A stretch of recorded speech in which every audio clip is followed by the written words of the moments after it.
The apostles gathered themselves together to Jesus, and they told him all things, whatever they had done and whatever they had taught.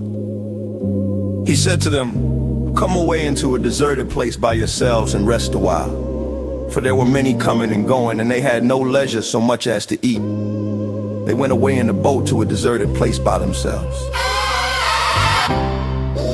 The people saw them going, and many recognized him and ran there on foot from all the cities. They arrived before them and came together to him. Jesus came out, saw a great multitude, and he had compassion on them because they were like sheep without a shepherd. He began to teach them many things. When it was late in the day, his disciples came to him and said, "This place is deserted, and it is late. Send them away that they may go into the surrounding country and villages and buy themselves bread, for they have nothing to eat." But he answered them, "You give them something to eat." They asked him, "Shall we go and buy 200 denarii worth of bread and give them something to eat?" He said to them, "How many loaves do you have? Go see." When they knew, they said, "5 and 2 fish." He commanded them that everyone should sit down in groups on the green grass. They sat down in ranks by hundreds and by 50s.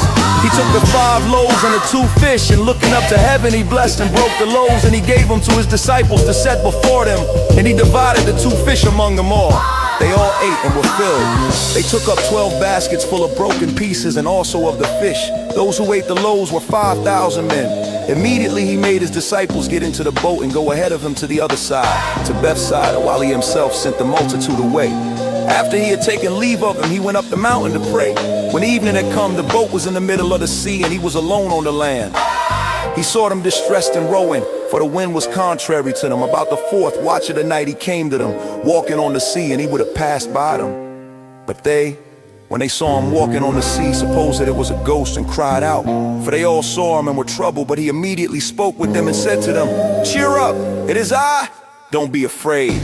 He got into the boat with them, and the wind ceased, and they were very amazed among themselves and marveled, for they hadn't understood about the loaves, but their hearts were hard. And when they had crossed over, they came to land at Gennesaret and moored to the shore. When they had come out of the boat, immediately the people recognized him and ran around that whole region and began to bring those who were sick on their mats to where they heard he was. Wherever he entered, into villages or into cities or into the country, they laid the sick in the marketplaces and begged him that they might touch just the fringe of his garment.